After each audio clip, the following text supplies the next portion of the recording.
क्या हमारा भाग्य पहले से तय होता है? यह सवाल हर किसी के मन में कभी न कभी जरूर उठता है। जब जीवन में परेशानियां आती हैं, जब मेहनत के बावजूद परिणाम नहीं मिलते या जब कोई अचानक सफलता पा लेता है, तो मन यही सोचता है कि क्या यह सब पहले से लिखा हुआ था? इसी रहस्य को सुलझाने के लिए सनातन धर्म में एक अनमोल साधन है, जो है ज्योतिष शास्त्र। लेकिन यह केवल तिथियां, ग्रह और राशियां बताने का विज्ञान नहीं है। यह हमारी आत्मा, हमारे कर्म और हमारे जीवन के गहरे अर्थ को समझने का माध्यम है। सनातन धर्म के अनुसार जीवन कोई संयोग नहीं है, यह हमारे कर्मों का फल है। जो हम करते हैं वही लौटकर आता है। हमारे हर अच्छे बुरे कार्य का एक प्रभाव होता है, जिसे हम वर्तमान या भविष्य में अनुभव करते हैं। यह प्रणाली इतनी सूक्ष्म और न्यायपूर्ण है कि ब्रह्मांड का प्रत्येक कण हमारी क्रियाओं पर नजर रखता है। अब सवाल यह उठता है कि अगर सब कुछ कर्म के अनुसार है, तो फिर ज्योतिष क्यों? क्योंकि ज्योतिष उस अदृश्य पटकथा का मानचित्र है जिसे हमारे ही कर्मों ने लिखा है। यह बताता है कि किन स्थितियों में हमने जन्म लिया, किस ग्रह की दशा क्यों हमारे जीवन में आई और किन समस्याओं का मूल हमारे पिछले कर्म है। लेकिन यह सब केवल जानने के लिए नहीं है।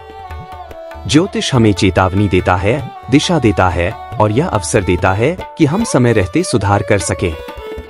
मान लीजिए किसी व्यक्ति की कुंडली में मंगल दोष है, जो वैवाहिक जीवन में संघर्ष का कारण बन सकता है। तो वह व्यक्ति ग्रहों के अनुकूल उपाय करके, जैसे कि हनुमान जी की पूजा, दान पुण्य या मंत्र जाप, अपने जीवन में संतुलन ला सकता है। इस प्रकार ज्योतिष भाग्य का निर्धारण नहीं करता, बल्कि यह जीवन रूपी नदी की धारा को समझने और उसे अनुकूल दिशा देने का मार्गदर्शक है। यह एक दर्पण है जो हमारे सामने हमारे ही कर्मों का प्रतिबिंब रखता है। लेकिन यह प्रतिबिंब पत्थर की लकीर नहीं होता। सनातन धर्म यह मानता है कि हर व्यक्ति के पास सुधार का, परिवर्तन का और आत्मोद्धार का अवसर है। आप चाहे कितने भी कष्ट में क्यों न हो, यदि आप अपने कर्मों को बदलने का निश्चय कर लें, तो आपके सितारे भी बदल सकते हैं।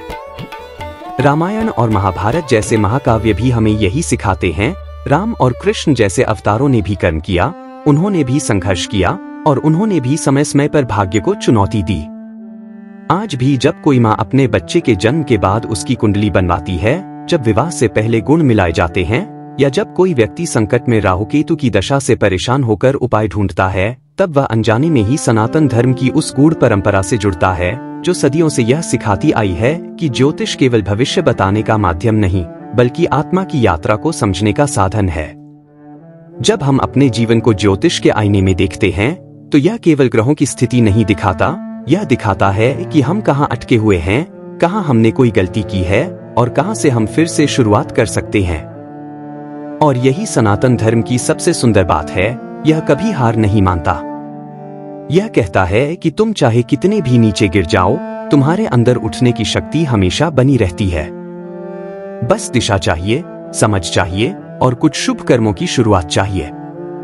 इसलिए अगर आप जीवन के किसी मोड़ पर खड़े हैं और समझ नहीं पा रहे कि आगे का रास्ता क्या हो, तो थोड़ा ठहरिए, अपने भीतर झांकिए और सनातन धर्म के इस गहरे विज्ञान ज्योतिष की मदद लीजिए। यह आपको केवल भविष्य नहीं बताएगा, यह आपको आपके कर्मों की भाषा सिखाएगा और यह ज्ञान ही अंततः आपको मुक्त करेगा। यदि आप इस विषय पर और अधिक जानकारी चाहते हैं, तो हमारे YouTube चैनल को सब्सक्राइब करें, जहां हम सनातन धर्म, कर्म, भाग्य और ज्योतिष शास्त्र से जुड़े और भी रोचक विषयों पर वीडियो प्रस्तुत करते हैं। धन्यवाद।